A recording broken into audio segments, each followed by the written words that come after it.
I mean, we're having those discussions with governors, that feel like, they're not receiving what they were supposed to receive, for all of their community, and how can they go out after it.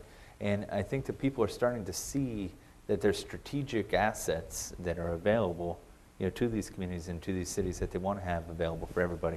And I think that the key is really in that forethought, really understanding what the value is. And at that point, I think people both protect those environments and they do the things to help try to pull the communities together to make it happen. Okay. Carl? So 2 answers to the question. So yeah, I go to the city council meetings. I love going. I mean, especially across the country. I moved a lot I'm a Navy brat, but so I just think the community meetings are great. I mean, so I'll answer it in 2 forms. One from a Muni Wireless perspective. Yeah, I'm in the communities. I love to listen to what the citizens and the elected officials have to say. I think it's invaluable input because those are your customers, and I think you need to listen. So I participate, and frankly, it's one of the fun parts of the job, right? On the other half of the question, remember, AT&T is a large corporate citizen in the United States, and if there's any of you that have a concern or something, we'll take care of that. We're focused on what we can do for you, and so we have a broad reach of services that are out there. So, okay. Any other questions from the audience? We know that this issue about business models is extremely important. Whether you're a municipality or a service provider or an integrator, somebody has to pay to build these networks. Somebody has to pay to maintain and upgrade these networks, and we go along. This is not a philanthropic exercise.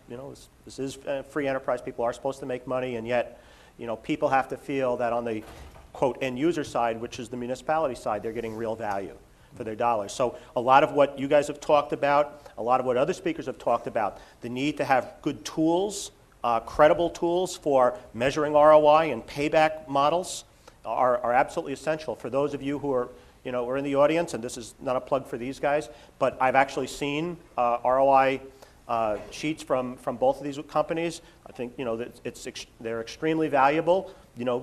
The idea that they come from on the supply side shouldn't be discounted. It's something you should talk them through. There's a lot of other people who do it, who are independent. By all means, one of the most important things you need to do once you figure out what you want to do is figure out, okay, so what's a desirable outcome? How are we going to measure success here?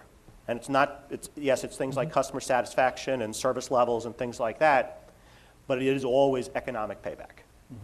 So those are the kinds of discussions you want to make sure you have. And grants. And there's one other question. Yeah. So you talked about the grant office, right? Okay.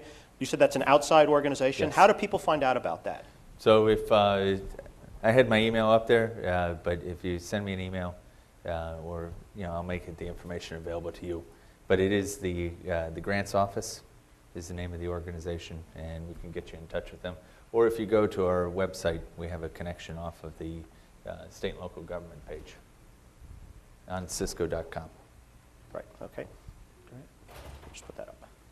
But it's a big source, and again, grants are a challenging piece from a perspective of how do you ask for the money and how do you integrate the right components of what you're trying to accomplish. Right. And it's an art.